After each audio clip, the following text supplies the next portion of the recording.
supreme wisdom. Student enrollment, that's what the class of God students enrolling. Supreme wisdom, I study it hard. The study of myself is the study of God. Supreme wisdom, write your letter, get your X. Supreme wisdom, that's what you'll be getting next. Supreme wisdom, some call it the lessons, but I call it life, actual facts, no guessing.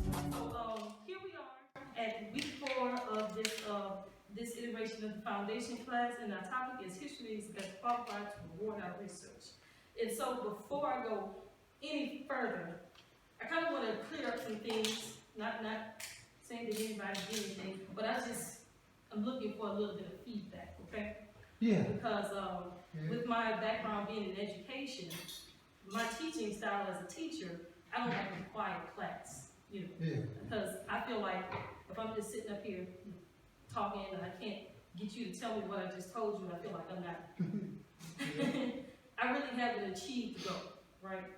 So, and I just want to clarify that is my background.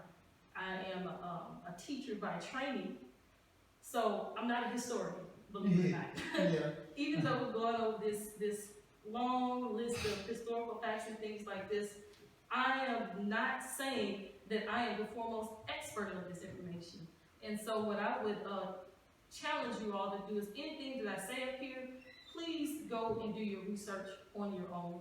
Because again, even with my background, I know that, you know, you want to look at primary sources and things like this, but at the end of the day, you know, I do, this is not my life. So when I take this time to put together these presentations, you know, that takes some time out of what I do during my everyday life. And so I don't get paid to do this.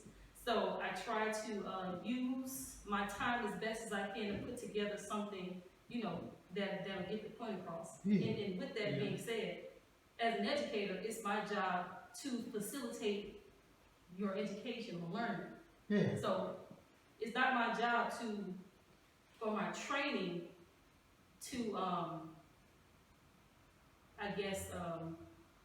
research things, even though I do have to do a little bit of research, but really where I shine is making the information clear to you and pertinent to you, okay? So with that being said, I want to ask you all, what have you been getting out of this information? And do you find this information that I'm going over with you all relevant? Because if it's really not relevant to you, you know, no matter how interesting the information might be, if it's not relevant to you, there's really no need to go further, right? That would be your hope. When you take the time out of your schedule to attend these classes, these meetings, there'll be something that you as an individual are getting out of it. Being that we are week 4, usually how we've been doing it, everybody does a 4-week stretch, but for the foreseeable future, I don't think any other believer is going to come up and do anything. And also there's more to the story, as they say. But I want to know from you all, are you getting anything out of this? Okay. I was enlightened for the information that you imparted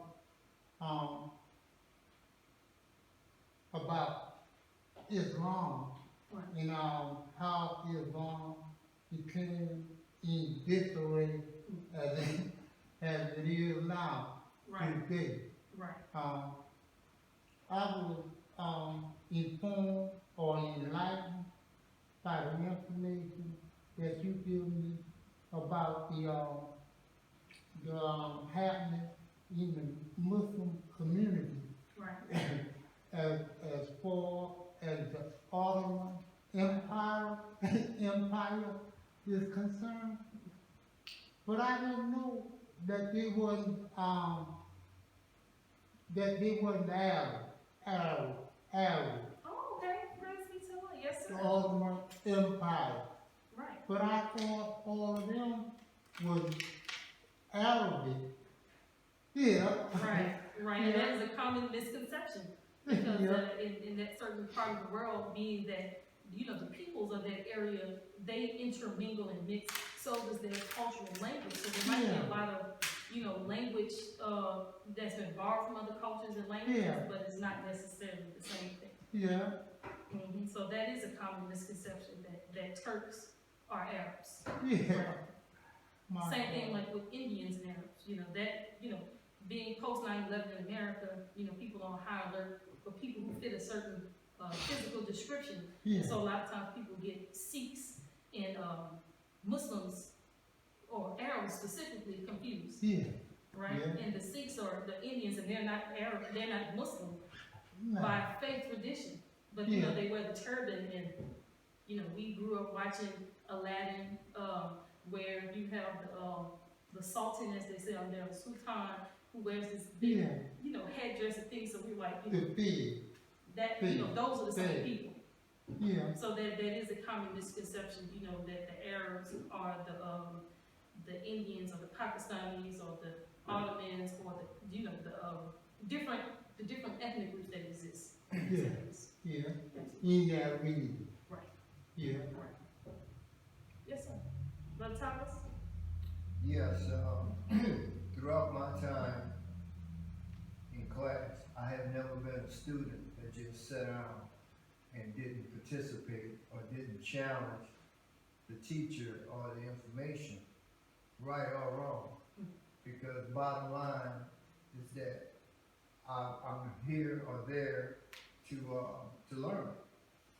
And most teachers, as you would say, you know, they love feedback. They love seeing you think and you absorb this information. I had commented that this class was a good class and that there need to be other people here other than myself, because I'm kind of very familiar with the information. But a follow-up or prerequisite to this class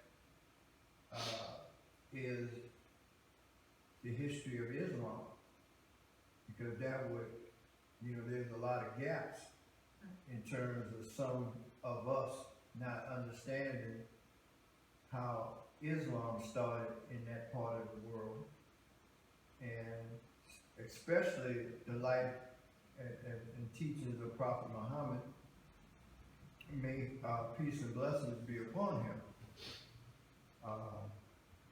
Some of us don't know that there's an emphasis in Islam on learning, and we are required to seek knowledge from the cradle to the grave. And one of the Prophet's sayings was that if they had knowledge in China, then you should go to China and get that particular knowledge. So it's incumbent on a Muslim to be knowledgeable, to study, and to constantly learn. Yeah. And this class teaches a history of what's going on now, because at this stage of the course, you can kind of like put together what's happening now, and you can take a little step back and see where it all kind of came from. Yeah. But at the same token, some of us don't have an understanding of Islam. I had to tell a brother the other day that in Islam, according to the Quran, we are admonished to compete with each other in all that is right. We're supposed to challenge and compete in that. And a brother or sister should never be mad or upset at a brother or a sister who's competing in righteous deeds, righteous competition. Because that's what we are put in the earth for. We are constantly struggling and striving to make ourselves pleasing to God, to Allah. And the way to do that is to constantly demonstrate to Allah that we have absorbed this material and that we know what He has been trying to teach us. Yes. So this is a very good class. I was told that all the classes are good, but Absolutely. Yeah. I don't believe, my retort to that would have been, if I could have said anything, some classes I can't go to, because I can't go to MGT class, so I can't say That anything. is true. Yeah. That's why it's good to have input and other points of view, Right. other than your own, because sometimes people don't realize, that that's what makes the world go round. It's the spices of life that makes the Come world on go now, and round. teach you, and teach you. And like I said, I can't speak on the MGT class, because I've never been. Right. And rightfully so, I'm kind of excluded from that class. And not just that class, I know some other classes too. But I was just speaking in general, in terms of a student attending one of the classes that I thought was a good class. And maybe some people took it as though I was trying to put down all the other classes, but that's not the case. You gonna always have, you go get a child, they always have one class they like more. Right, right. You We know, all most have of the a- black people used to say PE. You know, that's my favorite class, PE. Right. Or lunchtime, you know?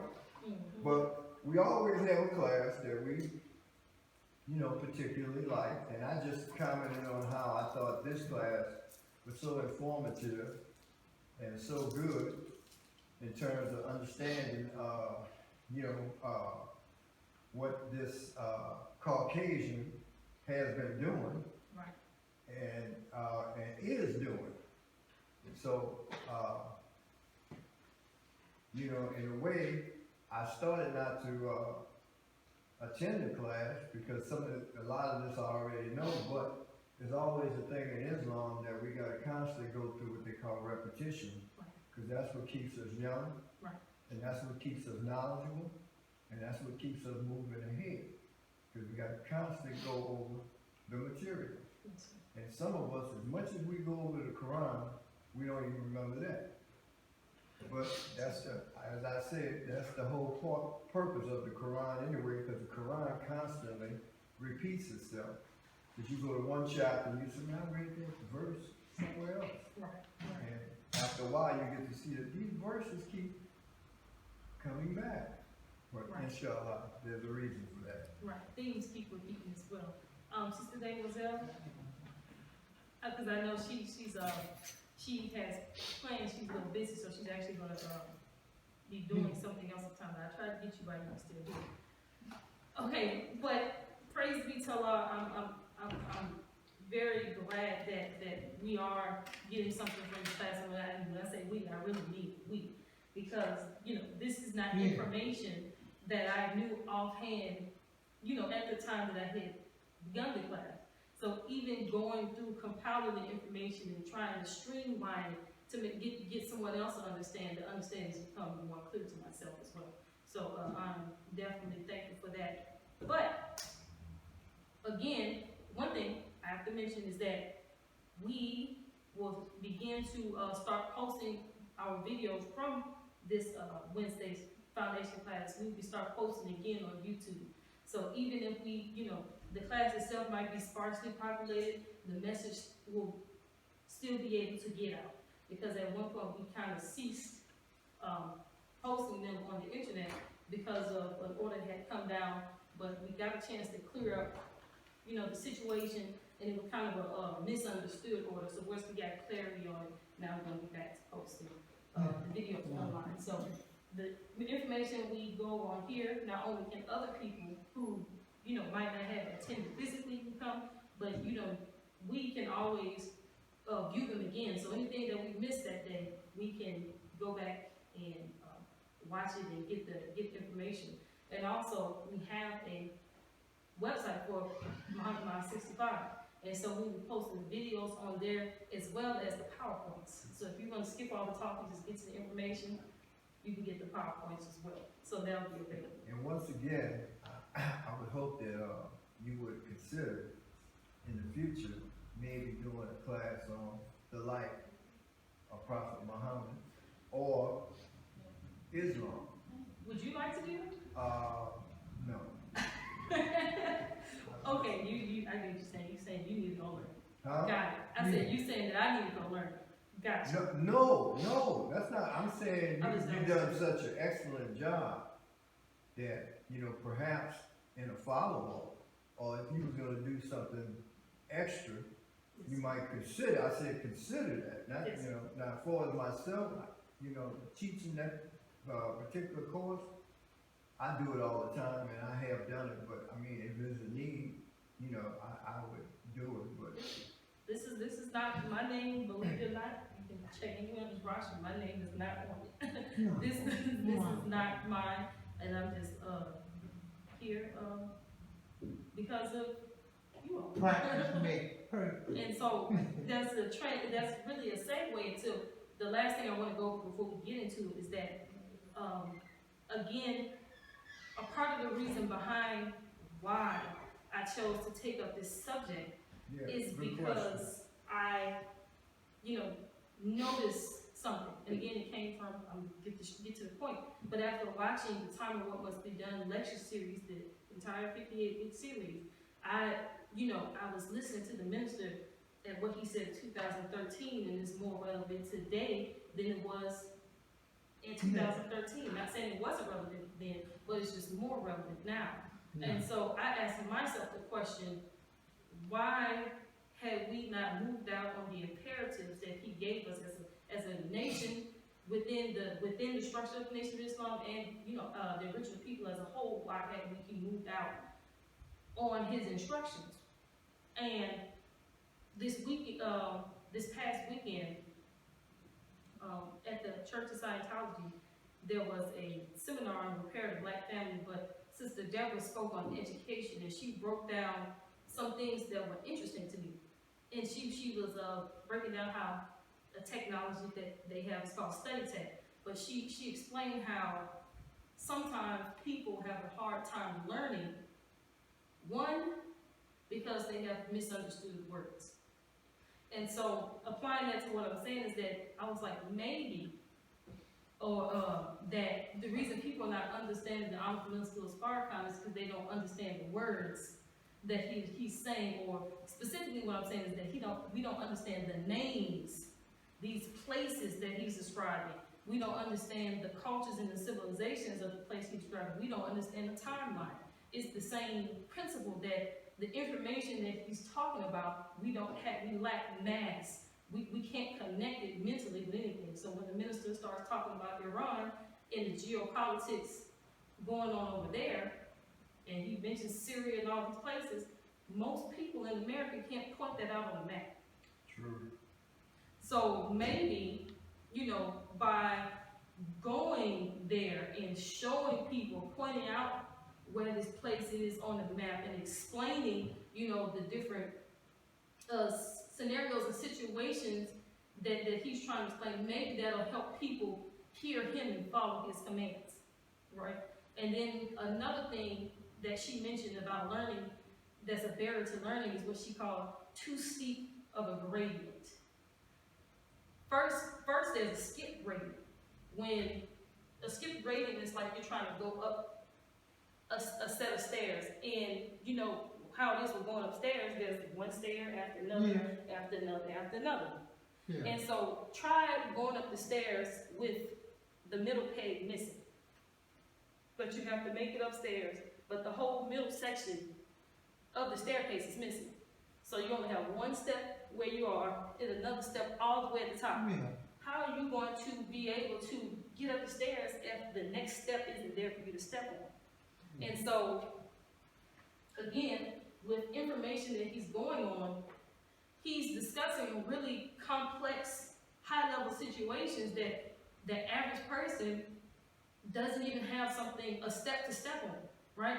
So he's all the way at the highest step, and some of us hadn't even taken the first step to get to where he's at.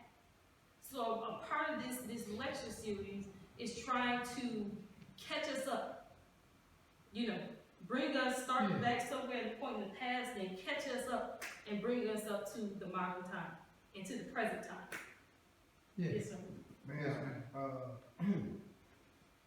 the group of people that you might be talking about in the African American community is what I would perceive to be as the educated elite. Because those terms like Iran and all that are not normal terms to the masses of our people. Right. And the masses of our people could care less about Saudi Arabia, Iran, Iraq, and stuff like that. Absolutely. We have very, very little knowledge of in fact, if you ask somebody where's the Middle East, you would cause an uproar with a lot of Right. African American people. So, I feel what you're saying in terms of that gap or that step. And, sometimes you got to look at what I would call your target audience. You know, our people are on a very simple level. And it's just like selling the final call. A common thing I hear from a lot of people, and it makes me wonder, is I can't read. Right. And Absolutely. to hear that so much, it really kind of spooks me. And and in a way, I believe it's true with a lot of people. You know, we live in a day and age whereby reading isn't a thing most people do. Right. Most people are on the internet and computer, and Right. you know, we get our knowledge and information from those sources. Right. But the reading and studying type thing, bam, you know, we're not really into that. So, and again, that's why I thought too that educating our people as not just our people, but the believers in terms of Islam and who Prophet Muhammad is. I think you would be surprised at some of the believers who don't know anything on that subject. Believe it or not, I wouldn't be surprised. They don't know anything of that subject. Because again, with the average African American person in America, they still under the belief that we don't believe in Jesus. Right. And they stuck adamantly on that point. Right. And you have to spend a lot of time with our people just on that point, trying to convince them that we do love and follow Jesus. Right. And stuff. And,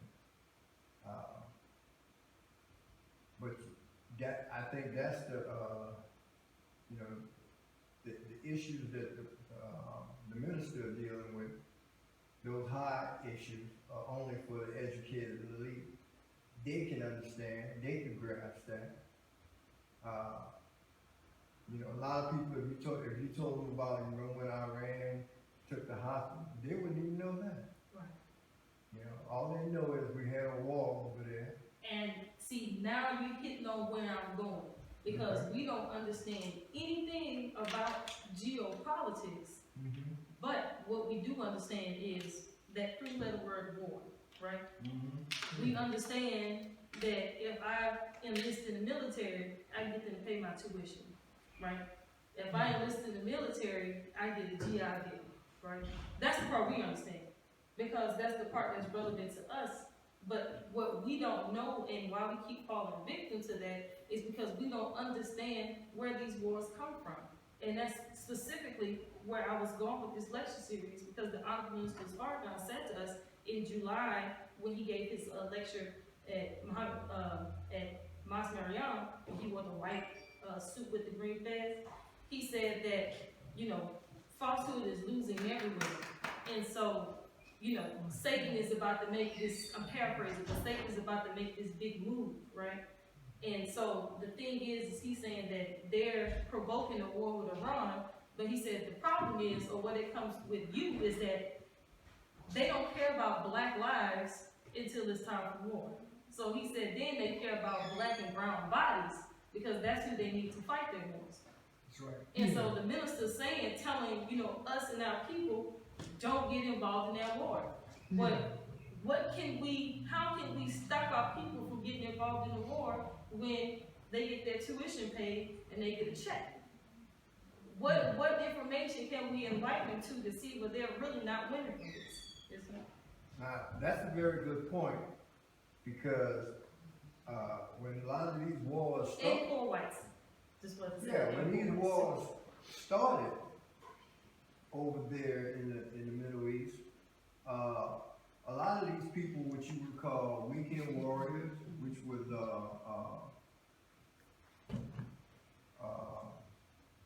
National Guard and all that, a lot of these sisters and brothers had enlisted in the National Guards trying to get them benefits, Right. and they wound up being deployed to these areas, being sent to these areas. But what I wanted to mention was a strange thing happened with a lot of the sisters and brothers that were coming back from the wars over there in Iraq and stuff, and that is they found that when they were captured or cornered by the Arabs, they were given an ultimatum, and that ultimatum was that if you could recite anything from the Quran, you know, we'll spare your life, you might not get hurt. And we heard that a whole lot from a lot of different soldiers, you know, coming back from that area. That was a part of Islam that these Arabs felt like they had to ask these infidels, because if you had some type of knowledge of their religion or Islam, then that would spare your life. Yes. And that was.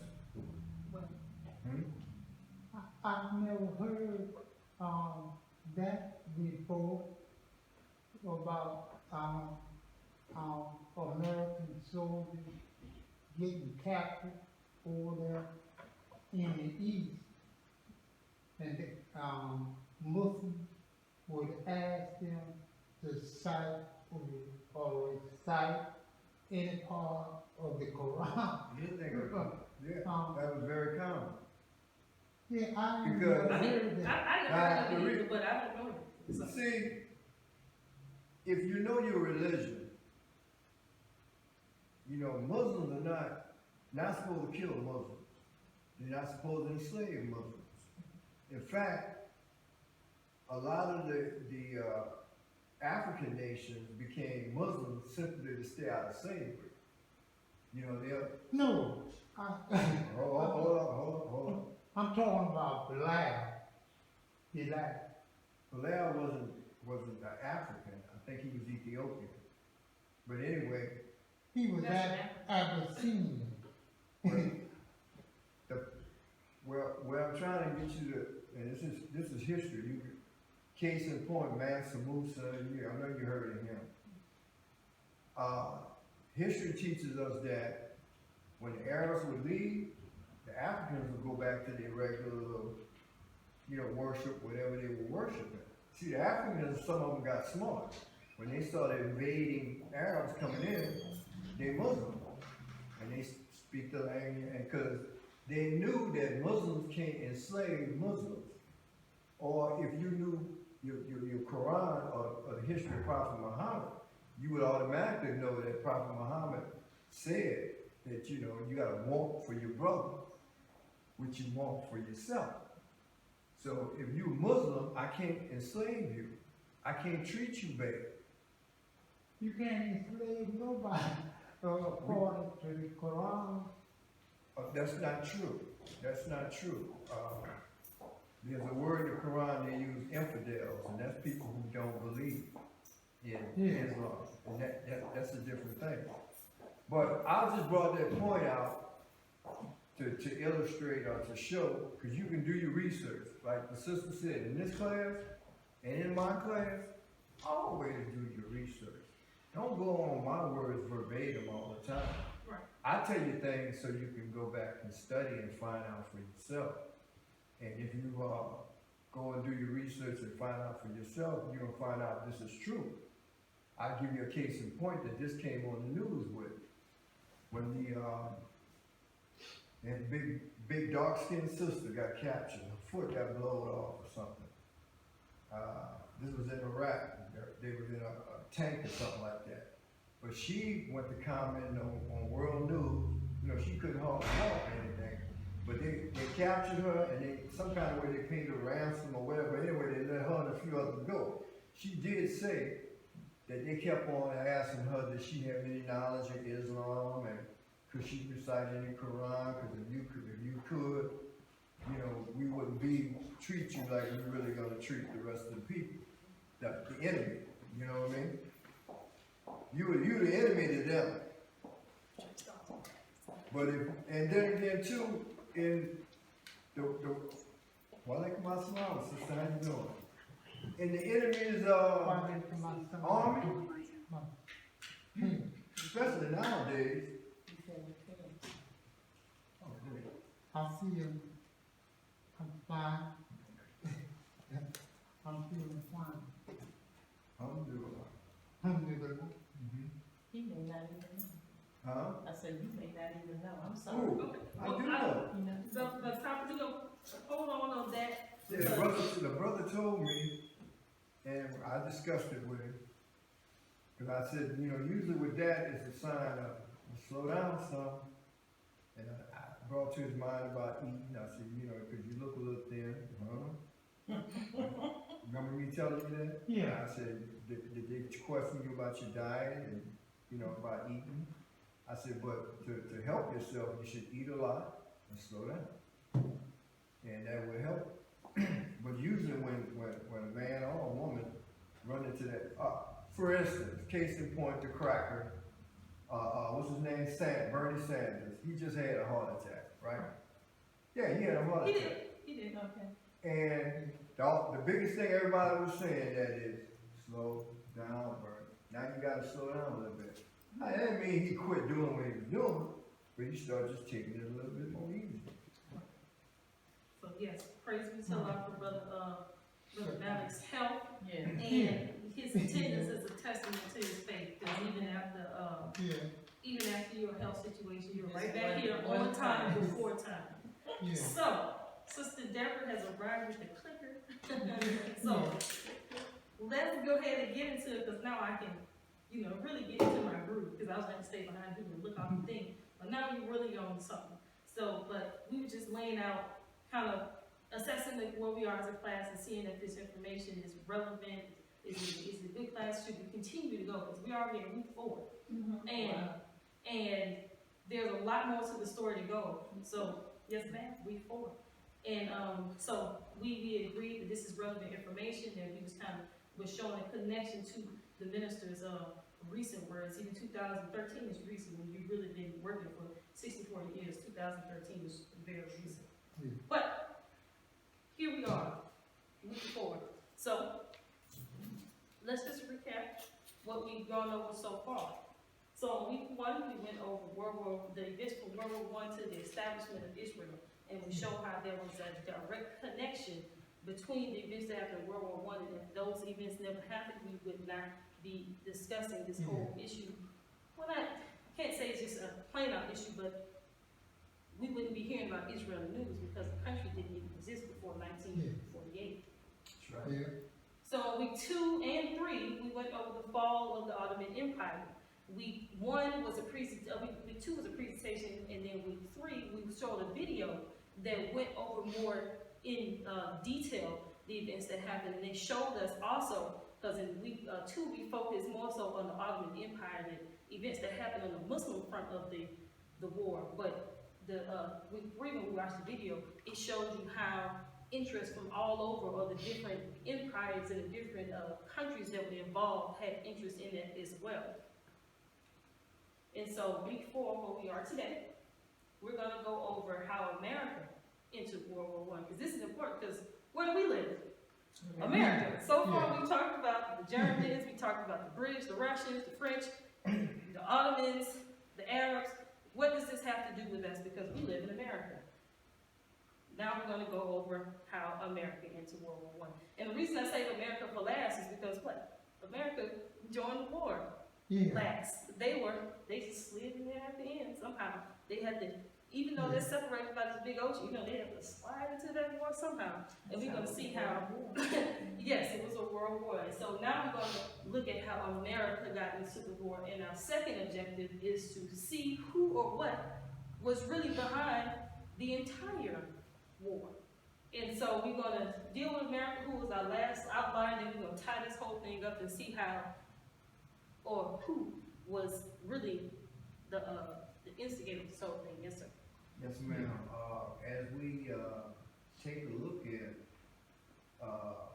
America entering this war, we also need to take a look at the role that the Negro had at that particular time, because it was, you keep talking about America, but at the same token, you know, we wasn't really considered Americans, and we had a very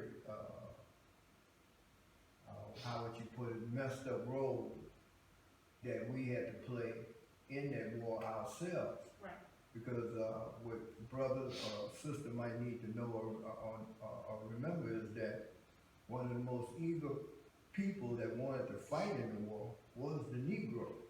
Because the Negro felt like this would give me an opportunity to be a man, to show that I'm a man, and I can possibly fight and earn myself some freedom. Because here at home, I'm really not free, like talking about it. Right. And the world sees me as what America has painted me as. And that is, I got a tail, and you know, I'm dumb and I'm stupid. Right. And I was arguing with somebody about the Negro role in the wars, in the earlier wars, was really cleanup stuff, like, you know, y'all, you know what latrine is, huh? Latrine duties and all that, that's what we basically did. We wasn't allowed to fight. Now that's the important thing. It took congressional approval to allow the Negro to fight. And when that happened, that changed most of America's wars. Right. Because here you had an eager group of people who wanted to get into the fight.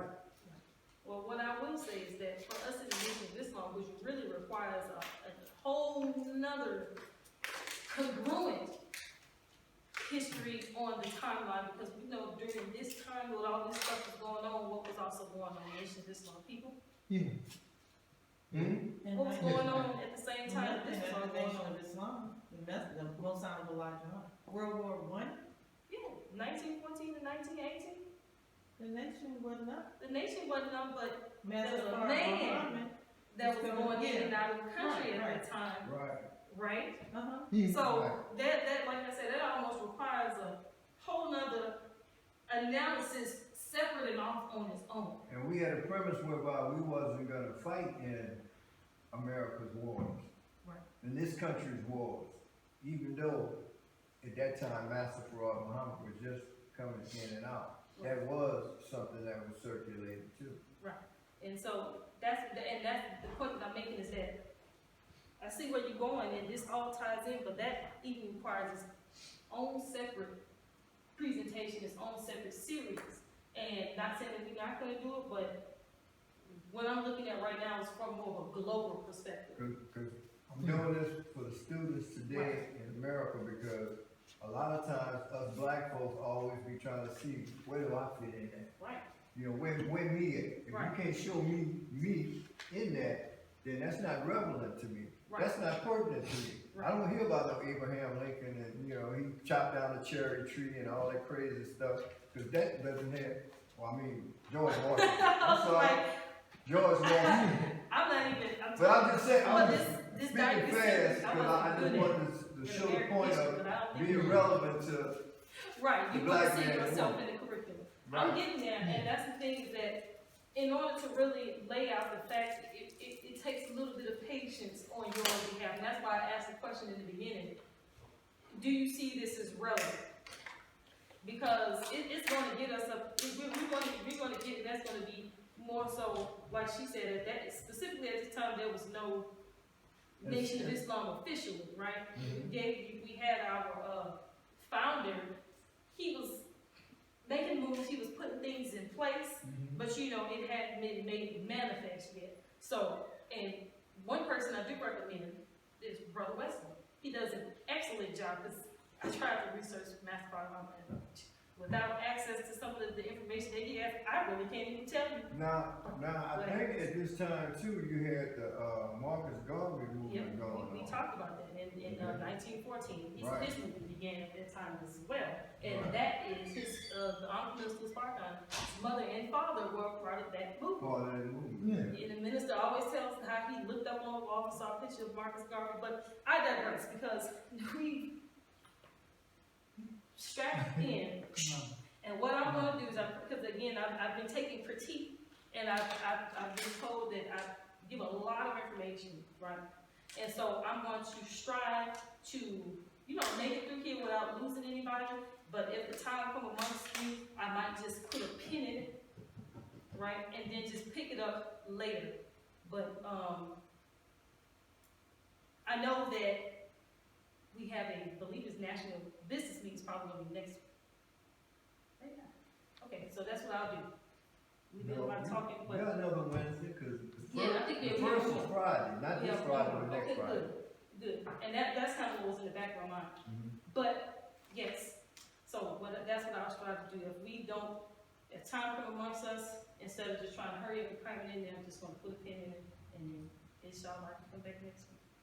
Okay. Ooh. So.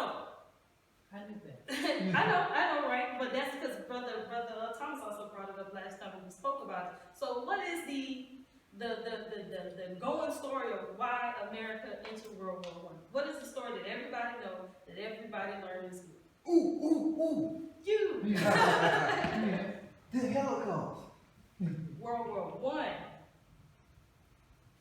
You said, what was the? Well, that might be what people say in public school, but you said, what was the what was the story on the official story why America entered into World War I? The Holocaust was World War II. Two, okay, you're right, World War I. You're the one who said it last time. They entered. World War I was from the period of 1914 to 1918. Well, we know in this class that's what it was. What do the masses of our people believe that was the impetus for America entering World War I? Sister Deborah? There was a false flag attack on a ship called the Lusitania. Ding, ding, ding, ding, ding. And what I will say is that it's false flag on one hand, if you really think who was really behind it all, but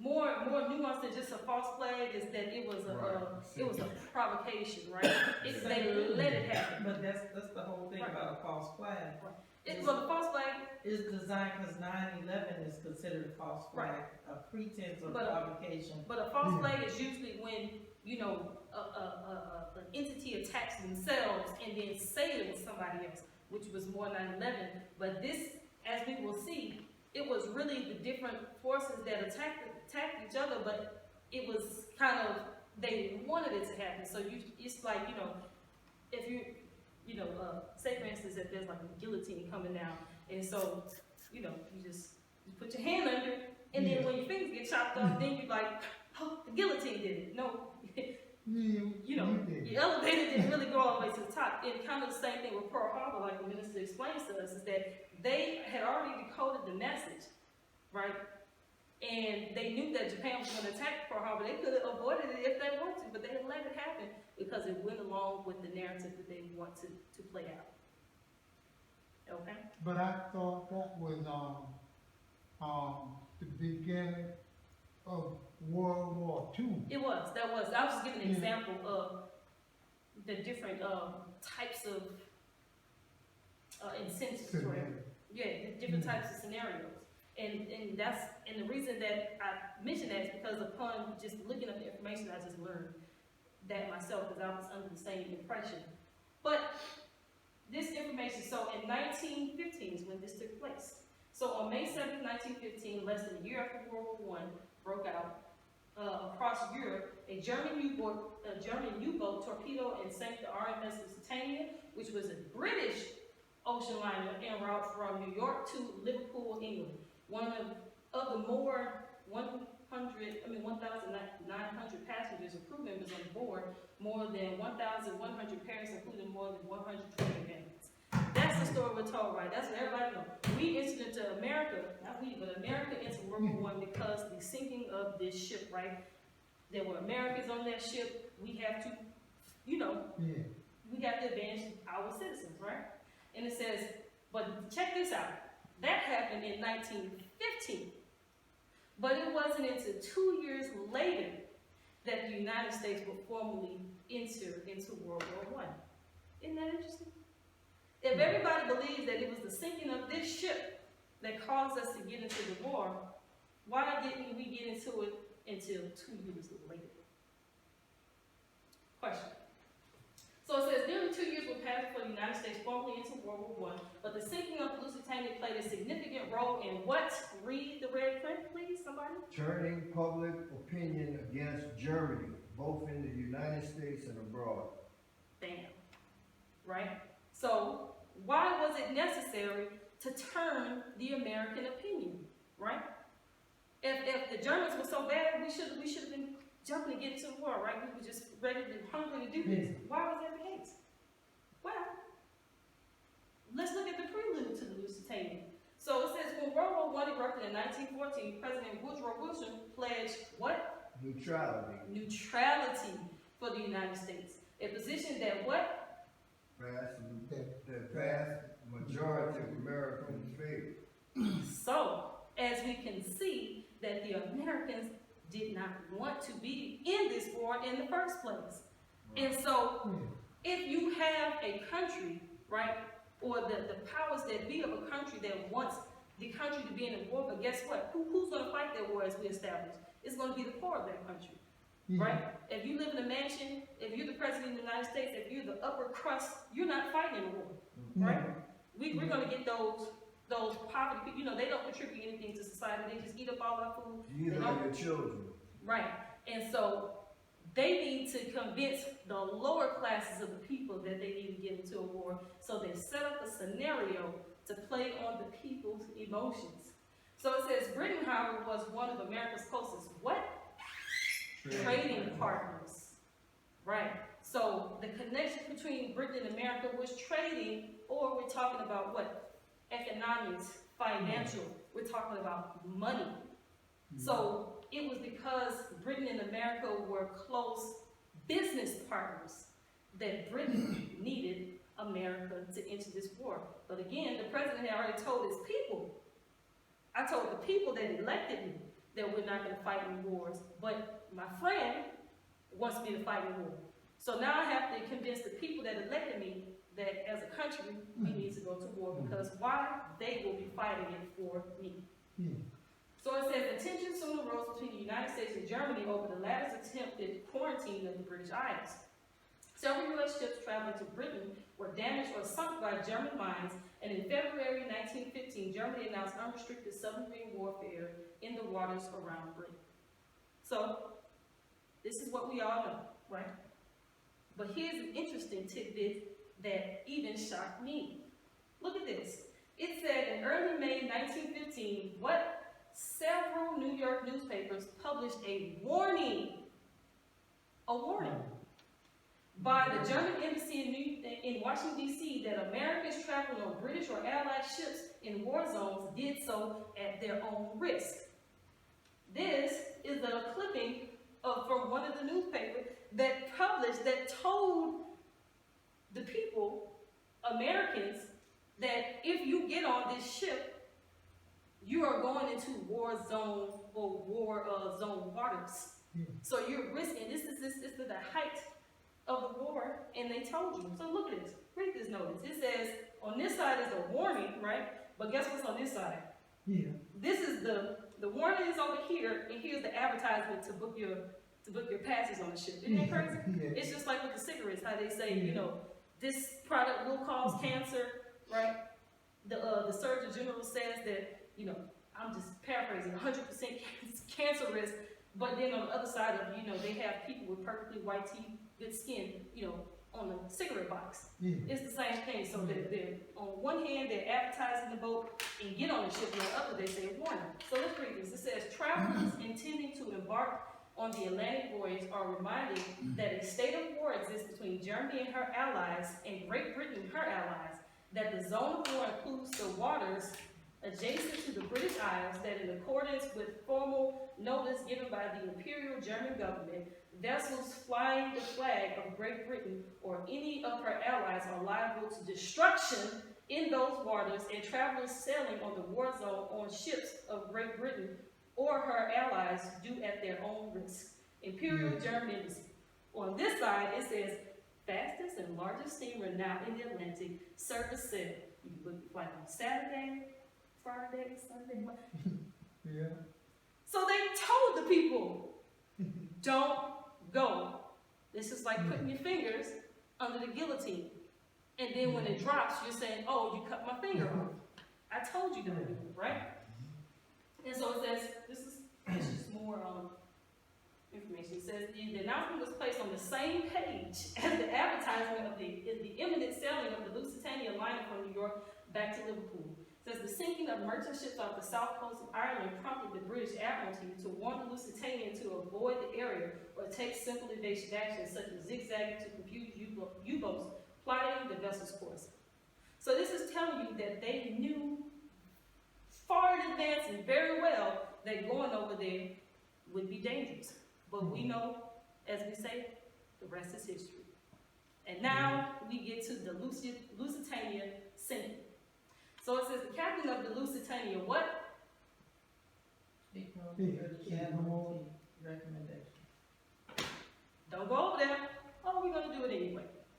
And at 2:12 p.m. on May 7th, the 32,000-ton ship was hit by an exploded torpedo on the starboard side. It was revealed that what? The Lusitania was carrying about 173 tons of war munitions for Britain. Yeah. This is an advertisement for civilians to take a cruise, right? To go to Europe from America. But in actuality, they were smuggling weapons for Germany's enemies, which are the British. Okay? So, again, the Germans told them don't do it. They did it anyway, and even ignored the British warning. And with all that being said, they were caught red-handed. They were smuggling weapons. But somehow, the Germans are the bad guys, right? That's what the popular story is. So it said it was revealed that the Lusitania was carrying about 173 tons of war munitions to Britain, which the Germans cited as further justification for the attack. So it's like, see, we attacked you, one, because you didn't listen to our warning, but two, we attacked you because you were carrying weapons and we already knew. You're not sneaky. So it says the United States eventually protested the actions and Germany apologized and pledged to end unrestricted submarine warfare. However, in November of the same year, a U-boat sunk an Italian liner without warning, killing more than 270 people, including more than 25 Americans. Why are these Americans always on these ships that they're not supposed to be on? Yeah. Something doesn't make sense, right? So it says what in red? Public opinion against the United States began to turn irrevocably against Germany. So now you see how all of this staged happenings that seem totally organic are now doing what you needed to do in order to get into the war. Now people are like, those Germans are evil because they are set out to kill Americans. All the while, the real culprit is the person who was piloting the ship who shouldn't have gone there anyway, right? So this is the story that we're told, and that's totally debunked when the truth came out. Well, just go back if you would. Yes, ma'am. One of the things that would really make it incendiary, because if they're carrying munitions on it, and they knew that they were going to attack, it was actually a bomb. It was Right.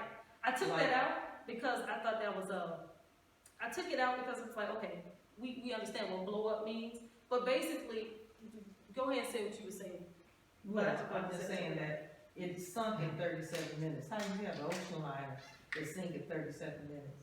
Ocean liners are designed to be able to take a hit, and they actually make it. That's what I wanted to put in there, the Vanderbilts. That's what I was going to. Tomorrow right here? No, I was going, they said 37 minutes. You said 15. 15 minutes, but I was gonna put in there the Vanderbilts while there. And so, you're talking about,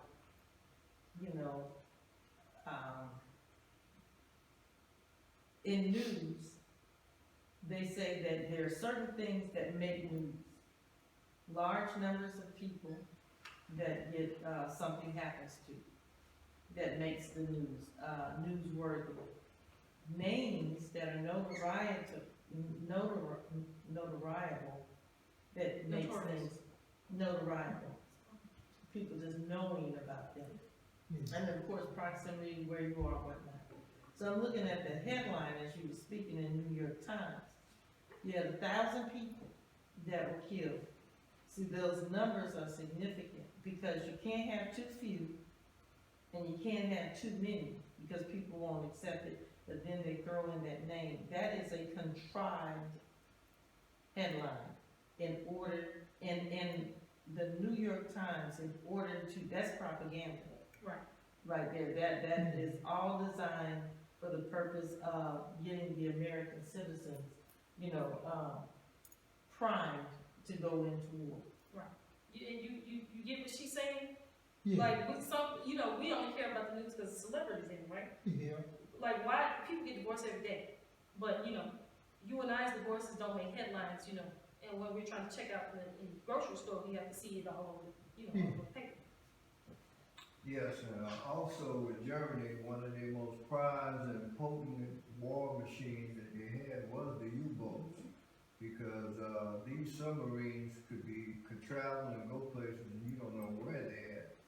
And the Germans had the advantage at that particular time because they had more boats and they had that technology whereby they could track and follow these ocean liners or whatever, and they could sink them. Right. It went from the ocean liners to American warships and stuff. And there were, stories told about how the men would drown and all the sharks would eat them up. It wasn't so much the sinking of the boat, it was the sharks. They said they would eat up and kill up so many men before help would come to rescue those in the sea. And again, you see how that, when you hear, innocent people are traveling and then they get attacked and then before they can even get help. So it's just all drumming up that because we need the public opinion before we can get into this war. And the same public that elected me on neutrality will not stand for it. So I have to give them the impetus to make them think that they want to go to war on their own. Yeah. Right, because then as well as now, America has never had a stomach for war in terms of casualties and loss. Whenever they start getting casualties and loss, America hastens to try to come out of that particular war because the people just can't stand to see boxes coming back from these particular places of Americans. Right. So it was always a hard job to sell a war to the masses of people because the people really wasn't into taking on the challenge of all those people dying. Right. And we see the effects even today with the veterans that's coming back with PTSD and prosthetic limbs.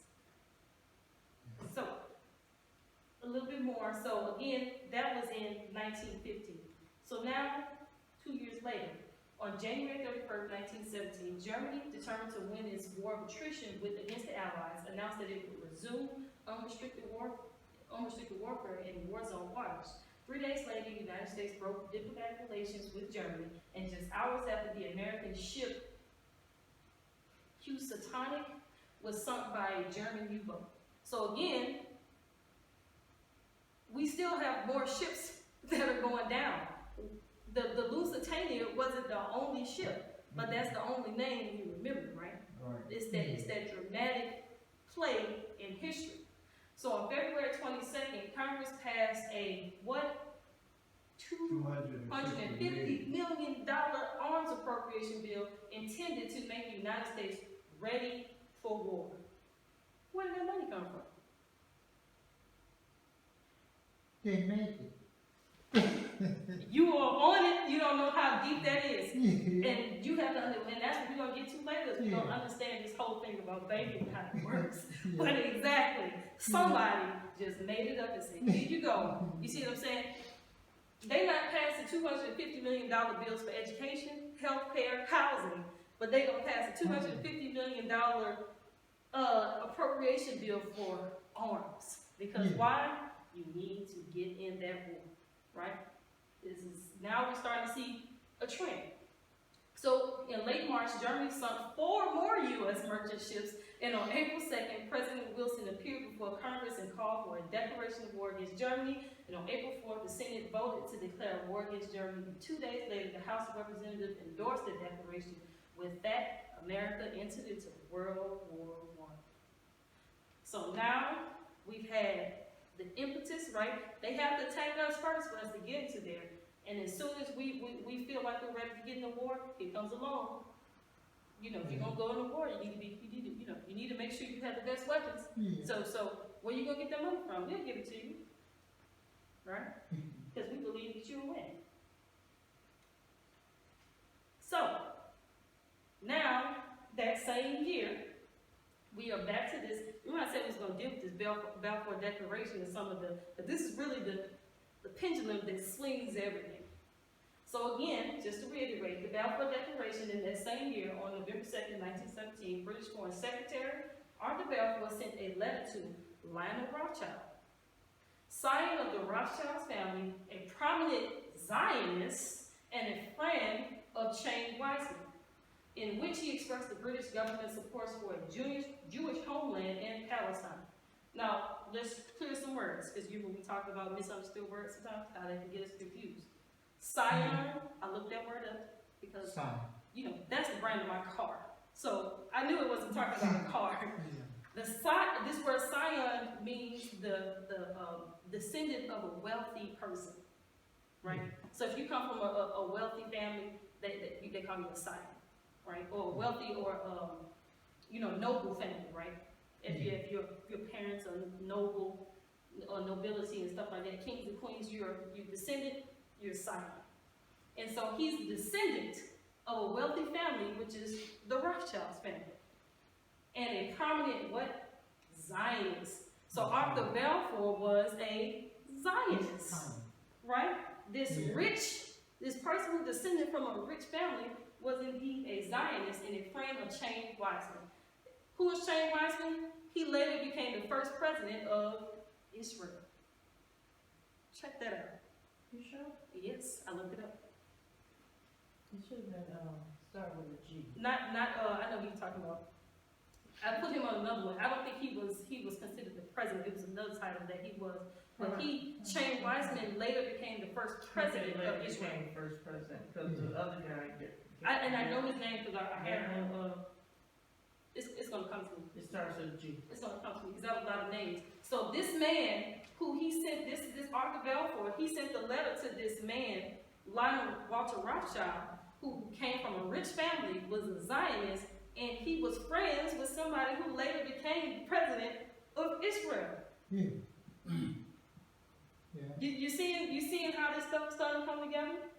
And it says, so one of the various motives behind the decision was that Britain's leaders hoped that a formal declaration in favor of Zionism would help gain Jewish support for the Allies in neutral countries. In the United States, and especially in Russia, where the anti-Semitic Tsar's government had just been overthrown with the help of Russia's Jewish population. Let me break this down for you. So out of the motive in his thinking is that if I somehow supported the Zionists, right? Support for Zionism in his mind equal winning the war. What makes the Zionists so powerful? What was so powerful about, as they say, world Jewry, or the Jewish people in the world that was so powerful? What was it about flipping the Jews in different countries around the world to his side that in his mind, he thought that if he would show them favoritism, he would win the war? What was it about him? Anybody? What was the question again? What is it in his mind, in Arthur Balfour's mind, that he thought that if he showed favoritism to the Jews, that he would win the war? What's the connection between? That he would win the war? Yeah, this is the British. He's the British Foreign Secretary. Because they were the elites, and they had the money, and they had the notoriety at the time. And he felt as though he can get this, doing what he was doing, would bring all Jews that are in control. You said the question. Why do you think that Arthur Balfour, in his mind, connected favoritism or being favored by the Jews with winning the war? Okay, so you want You to need that money. you raise your hand? No, I just pointed at the rain. Okay. The Well, wars are expensive. I was trying to play back in my mind on the timeline, because I know I missed some of this. But going back to the Civil War, and I moved forward, well, with Abraham Lincoln, they had the Jews, the World Bank was squeezing him, and he did not want to borrow money from them. So they decided to print, because it says in the Constitution, Congress shall print all money. And so when he had printed something called greenbacks, and so that way they can fund their own war as opposed to borrowing from an outside entity. 1914, the Federal Reserve was 13, the Federal Reserve Act was signed by Woodrow Wilson, and everybody was Okay. Well, I just want you to get to the point because you're still in my third. okay, well, I was making a connection. I mean, that's where we're going, but I Okay, just want well- the simple answer. Like, I think one of those Okay, things. well, the It's a simple natural answer is that, the Rothschild's family was funding the conflicts all over the world because the world banks were in there, one in London, one in France. You want me to stop? No. I was One in understanding. France, I'm sorry. one in I'm gonna Germany. write it. I'm gonna write the We question. hadn't talked about this. Because I'm gonna write the question because I need the question to stay because then I'm gonna show the connection to the question. They had one in Germany, they had one in America, and, Germany, America, France, London. Okay, I think that's all fine. So, what was happening is that the Jews had a plan for world domination. And so they wanted to enact or wanted to get a one world government. And so what they did is that they had their money changers all over place, that strategically placed all over the world. You still my thunder. Okay, I just well, want the simple answer to this because they have mine. okay. And that's also where they got the minister in trouble with the Zionists, in the sense that he showed that they financed the slave trade. Yeah. No, he was in trouble for that. Well, big trouble. Because this they didn't want out. They, because they were the architects of the civil rights and all this and that, and they had people fooled. So now the question is out there. In the second half of this presentation, we're going to deal with this whole issue of why the Jews were so instrumental into changing the tides of this war. Because remember, in the previous weeks, we talked about how at this point, the Allies were losing. The Ottomans had whooped them at the Battle of Gallipoli, right? And the Germans was holding off the British and the Russians. They was fighting the war on two sides and was whipping them off, right? So they needed, that push to win. When Hitler, And one of the ways that they were able to win is because America got in the war. So what brought America into the war? And then all this wrapped up in this declaration because as you see, it says that Jews' support for the Allies in the United States and in Russia. I want to make a comment right quick if I can. On one of the slides, a couple of ones back, you don't have to go back. You don't have to go back. It said that Germany was an ally of the United States. And so, in order for them to go from friend to foe, it took time to turn the tides on the Germans,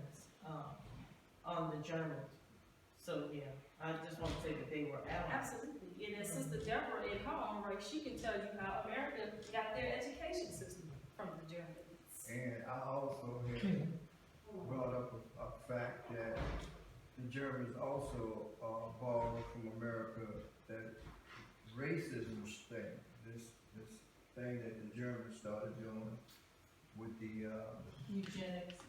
But this, because I don't, there's a difference between, for instance, the word Nazi. To be a Nazi or to be in the Nazi party, you got to prove your lily whiteness, and they got to do it. Yeah, hold on, it's not funny you because said lily whiteness? that's what I said, because they had to go through a bloodline check and all this, that, and the other to make sure you were pure white. And it was a difference from being a Nazi than a regular German. Because a regular German, you just born and raised in the country and you might be something else. Absolutely. But a Nazi was different. A Nazi was, that's why they had special insignias and stuff. That's why they were the upper class of the German army and stuff. Right. Because they were proven lily white. Well, they were proven lily green because their money Yeah. we don't see. Also, I didn't go that far. Go ahead. Yeah, we don't get there. But this is the question that's out there, and we're going to seek to answer this question. So, again, we saying that, this word Zionist, and we're going to deal with this family of the Rothschild, because we have to understand those two in order to understand what this is all about. So now, Zionism. Zionism is a religious and political effort that brought thousands of Jews from around the world back to their ancient homeland in the Middle East and reestablished Israel as the central location for Jewish identity. Simply put, Zionism is the push for a Jewish homeland in Palestine, right? But check this out. The father of modern Zionism, it says modern Zionism was officially established as a political organization by this man named Theodor Herzl in 1897. 1897. And the reason I got it switched up in my mind, because that's a special date, right? But it says he was a Jewish journalist and a political activism from where? Austria. So the father, right, of Zionism was from Austria. Austria, you remember in this, who were the Central Powers and who were the Allied Powers, right? Austria was on the side that Germany was on, and against the British. Yeah. But here, this man, Arthur Balfour, is asking a British Jew who's a Zionist, and he's following a movement that an Austrian Jew made. I don't think you get it. Let's write it. Okay. Who were the quiz? Who were the Allied powers? Britain. Britain. I know the Ottomans were on the other side. Okay. Russia. The Otto. No.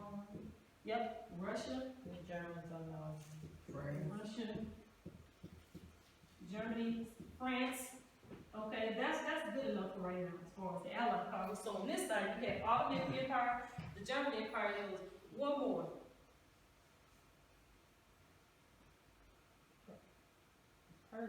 German. Iran. No. It was the Austro-Hungary. Yep. Austro-Hungary. Right? So, the father of Zionism was Austria. Okay. So the father of Zionism was from Austria, right? At that time, it was the Austro-Hungary Empire. But the man who they're asking for help from right here is from Britain. Most times, like Muhammad said, their brothers are going under the Jews and Christians. So he's asking a British Jew who follows an Austrian Jew for support. Right? So you see that the Jews do not have any loyalty to any state or any nation state. They have loyalty to the Jews, right? And we're going to look at this even further, and this will help us explain how they operate in looking at this family. So that is Zionism, right? Which is who this person right here follows. That's the movement. The person he's pro-Jewish homeland. They ask the money for it. Now we get to the Rothschild family. This man, Lionel Walter Rothschild, he's from this family. So who are the Rothschilds? What is this family about? And so the Rothschild family is the most famous of all European banking dynasties. Now you see why they're interested in this man, Lionel Rothschild, because he comes from a long line of bankers. And it says, which for some 200 years exerted great influence on the economic and indirectly the political history of Europe. So what they're saying is there's a connection between big money and politics. You know that, right? Yeah. Barack Obama, what was his first term? His campaign was like so big that he had his campaign cost like more than the next 3 people combined or something like that, right? Yeah. So politicians answer to who has the money. Woodrow Wilson. So it says the house was founded by Mayer Amschel Rothschild and his 5 sons, Amschel Mayer, Salvador Mayer, Nathan Mayer, Carl Mayer, and Jacob or James Mayer. Here are his 5 sons. But this is what's interesting. This is where things get interesting. It says starting out in the Frankfurt banking house. Question: does anybody know where Frankfurt is? Germany. Yeah. So this family that are here now in 1914 started out in where? Germany. Yeah. So they're Germans, but now they live somewhere else. It says starting out in Frankfurt banking house. Oh yeah, oh absolutely.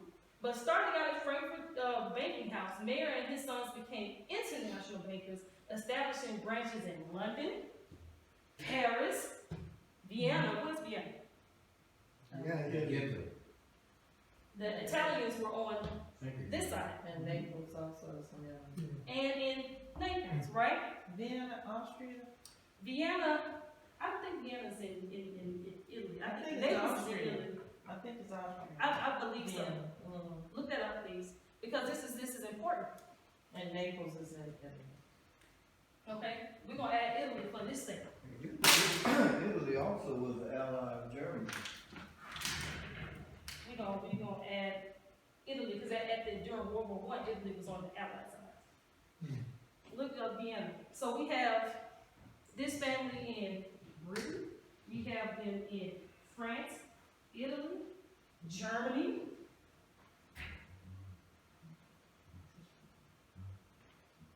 Yes, Austria, and Austria.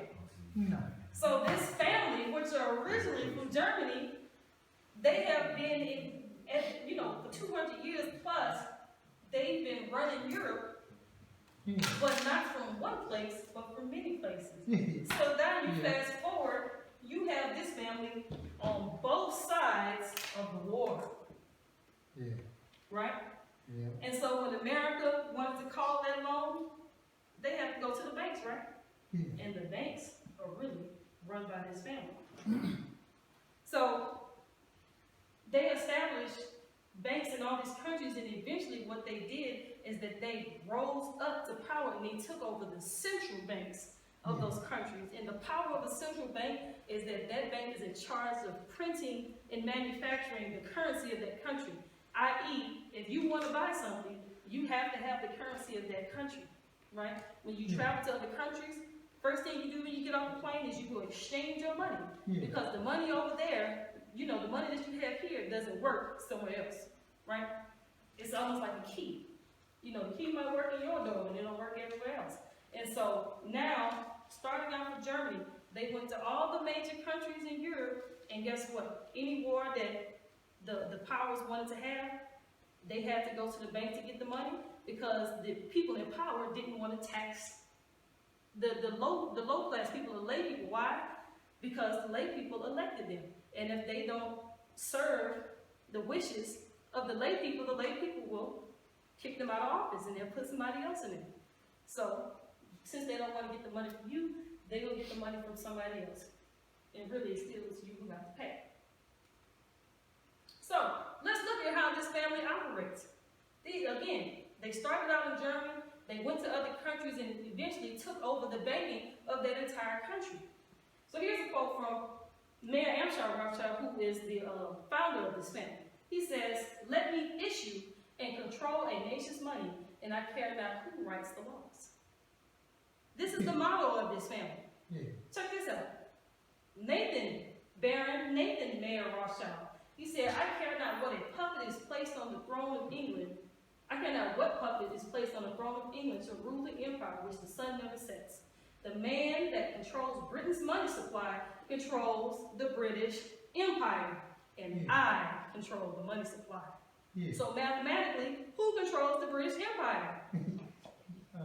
The Rothschild. Yes. And when the British were losing the fight, who did they go to?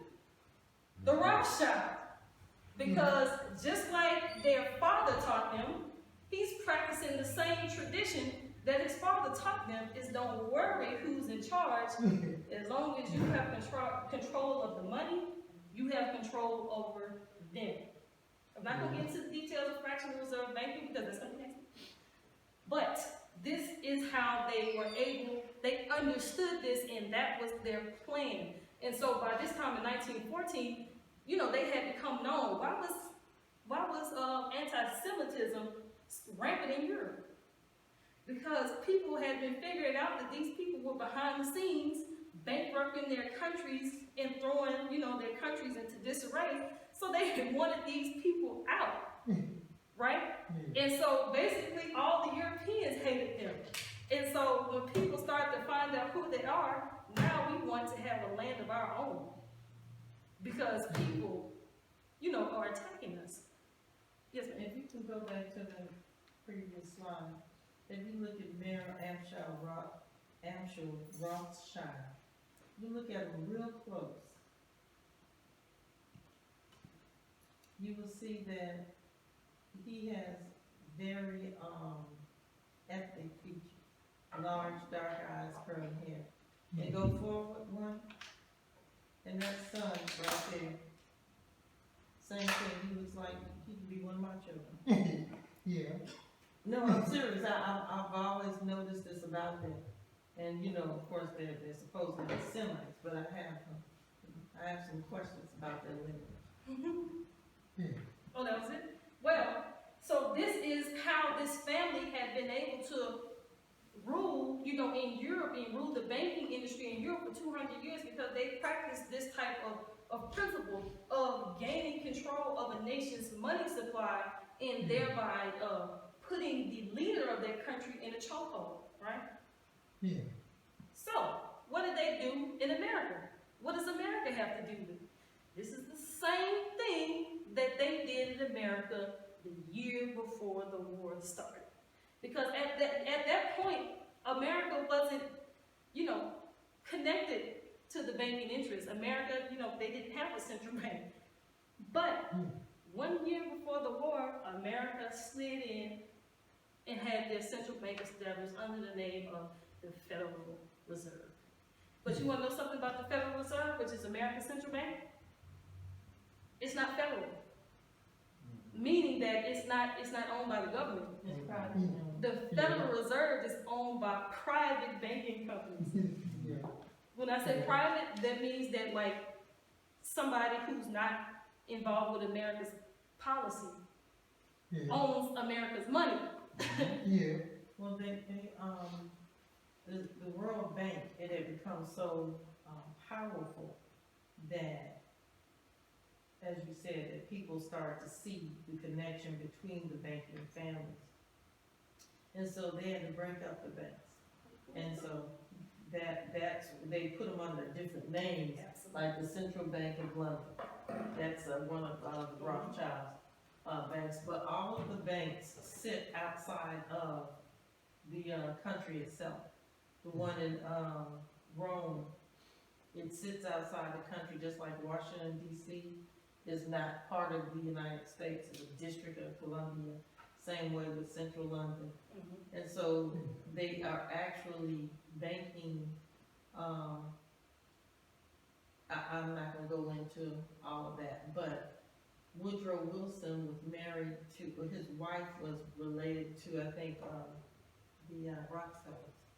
And so they're one of the patsies of the Rothschilds, so he was, really, in order to get to be president, they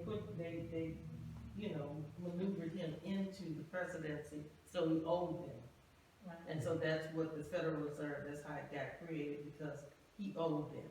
So, I'll say it like this, it is 9 o'clock, but I promise you, there's like a few more slides, like we are at the end. Yeah. And do you all feel overloaded, do we need to take a break? Just go. Okay, okay, so, what does America have to do with this Rothschild family? Like Sister Deborah said, in Europe, people had begun to figure out their scheme and started to route them out, right? So, they got wise and they started to learn to change the names of their business, don't put their name on it. Another thing, that's what they did, is they tried to convince people that they were not as rich as they were. But in reality, they just, broke up their dynasty in different pieces and just changed people's names. That's the same thing they did when they took on, different European names. They just changed their name. That's one of the ways that they do it. Just like the family that was from Germany, they went to different countries in Europe and just assimilated into that society. So, that's the thing with this Federal Reserve Bank. So it's going to be hard to spot the Rothschilds' influence, right? Because they're in the name changing business, right? They just work around it because they don't want people to figure out who they are. So just look at this, it's interesting. So the Federal Reserve Act was passed by the 63rd United States Congress and signed into law by President Woodrow Wilson on December 23rd, 1913. The law created the Federal Reserve System, the central bank system of the United States. Interesting enough, the year right before the war, and during the war, he had promised the people to stay neutral. So, you see the quagmire that's going on here, because that's how this family got rich, off of taking over central banks and financing wars against two people, and whoever wins, whoever loses has to pay back all the money, right? Well, with him, he just got elected, so he had to figure work around that, and that's why we had all the drama with the Lusitania. But look at this. It says at the end of November 10, Senator Nelson W. Aldrich and Assistant Secretary of the United States Treasury Department A. Pyatt Andrew and 5 countries' leading financiers, Frank Vanderlip, Henry P. Davidson, Benjamin Strong, and Paul Warburg, arrived at the Jekyll Island Club to conduct a secret meeting to plan a country's monetary policy and banking system, formulating during the meeting the Federal Reserve as America's next central bank. Now, where's the Rothschilds, you ask? Well, this man right here, Paul Warburg. So the Darryl is an expert at calling out Jews when he sees them, right? Warburg is a Jewish name, right? Absolutely. So, let's look a little bit about this man's Paul Warburg. Paul Warburg, who was born Paul Moritz Warburg, was an American investment banker born where?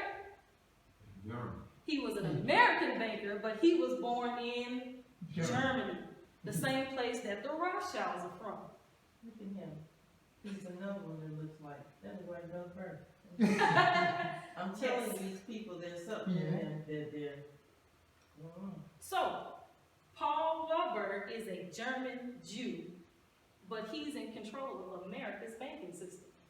And an early advocate of the U.S. Federal Reserve System, Warburg was born in Hamburg, Germany, to the Warburg family, a Jewish banking dynasty with origins in Venice.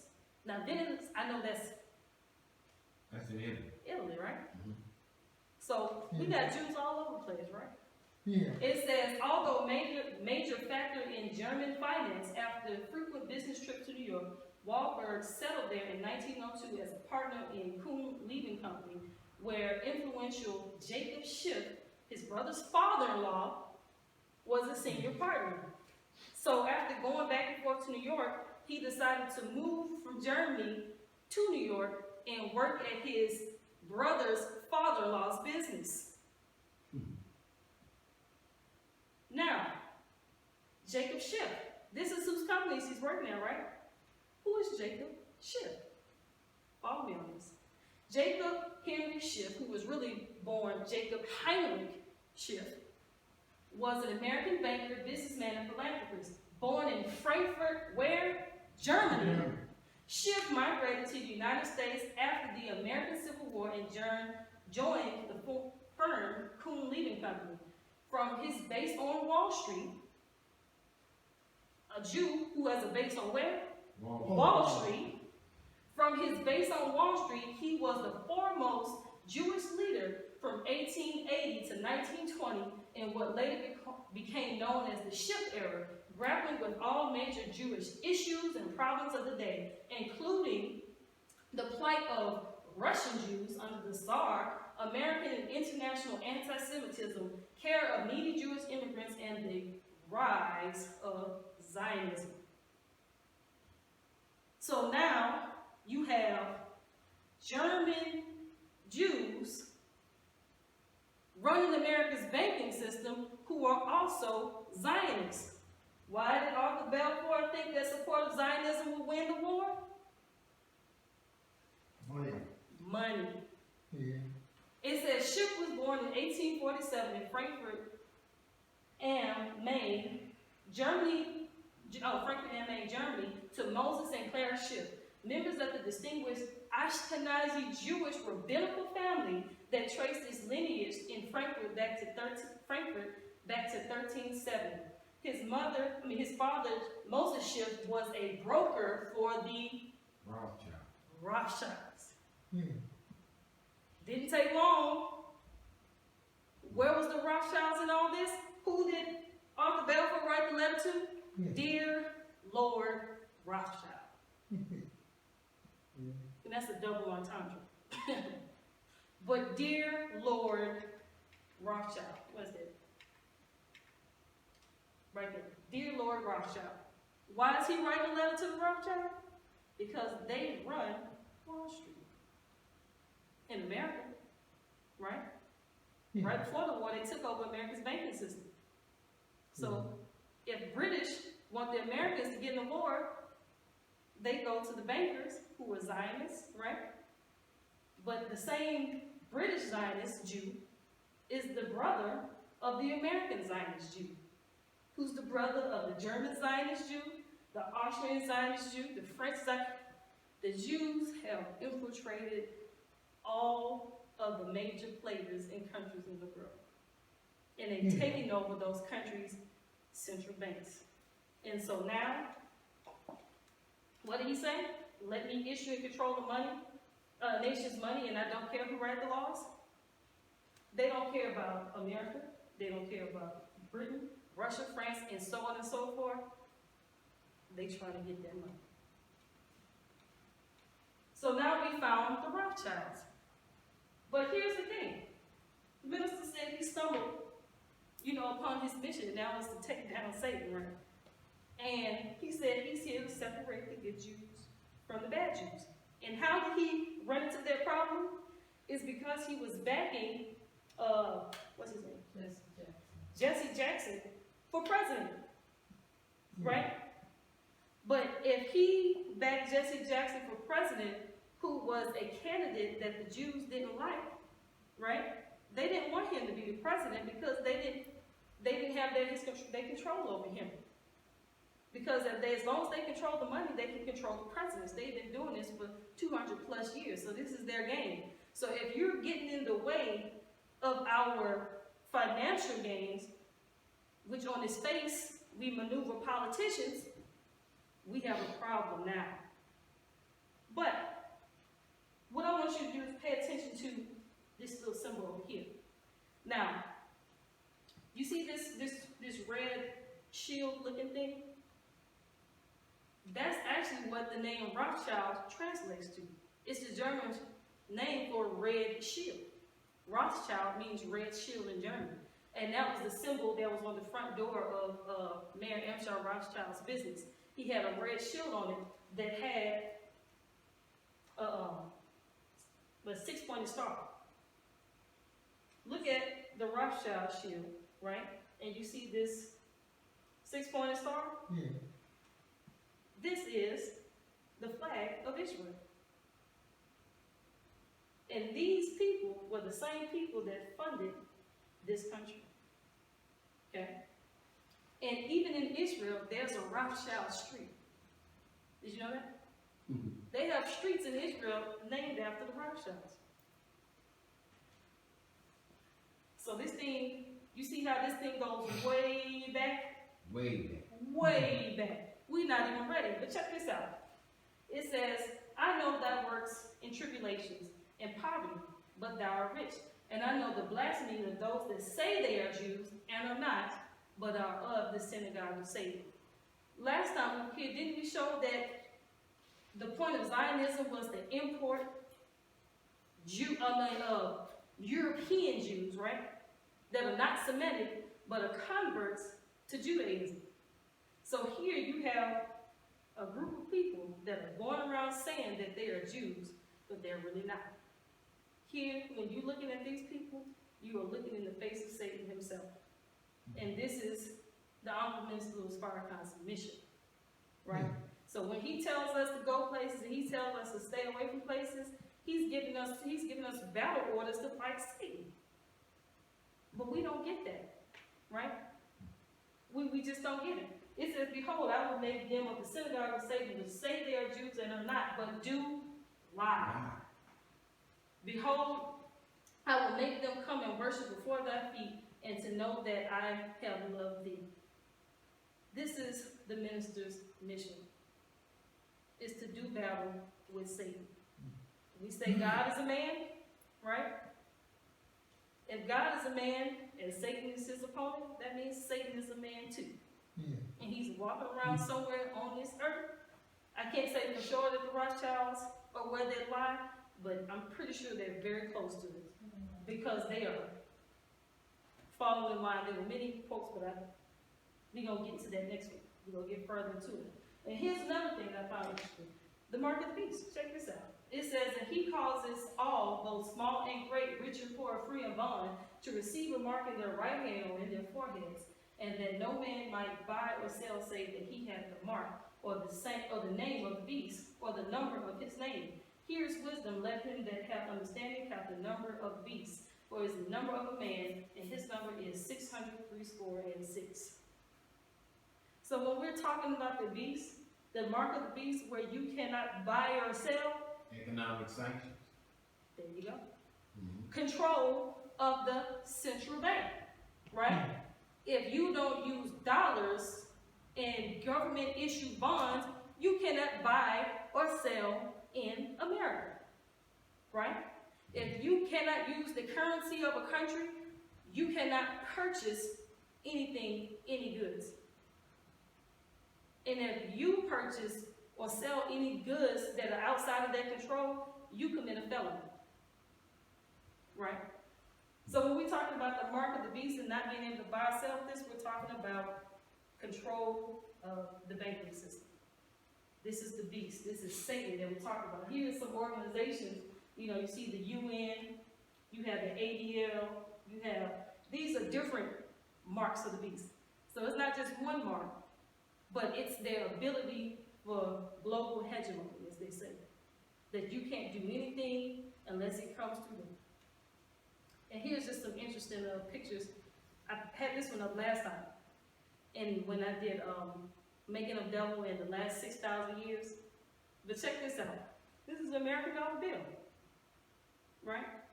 And if you connect the points on this, you get the Jewish star. Right? Yeah. So, and this is on your dollars. So that mark of the beast is encoded in your dollars, which you use to buy and sell. Mm-hmm. And we already discussed how that is a Jewish controlled entity, right? But this is another thing. This is the barcode. Everything that you purchase has one of these on it. This is for the tech nerds. But here, they coded these bars to represent numbers. And so with every barcode, they have these same numbers, and every one of them, everything in between is different. But each of these barcodes representing this code 6. Because here's the number for this barcode, and as you can see, 6 is these 2 parallel lines right here, but these are the same parallel lines that on every barcode that's on the outside in the middle. So in every barcode, something that is on everything that you purchase and sell is the mark of the beast. The mark of the beast is control of the money system. And so to wrap it up, we talked about this already. Balfour Declaration, if there was no Balfour Declaration, there would be no state of Israel. But right after World War I, when they made all the double deals and the reneging on deals with the Arabs were not having it. So they had to rehash the plan and then find a way to get people to support Zionism. And how did they do that? It was the Zionists themselves that manufactured the Nazi movement. Because as we see, the Zionists originated where? Germany. So the Zionists themselves came from Germany. But guess what? They don't have loyalty to Germany because they just stand there. They're international. So they came up with the the Nazi movement to get their ends, just like the Lusitania was a false flag of sorts. The same thing with the Holocaust. This is all to achieve their ends, and there's nothing that they wouldn't do to remain in power. Very good. So, you know what the review is? If there are any questions or comments, I'd like to thank you for your time. I'd like to greet you as I came before you with reading words of peace. Supreme wisdom, some call it the lessons, but I call it life, actual facts, no guessing.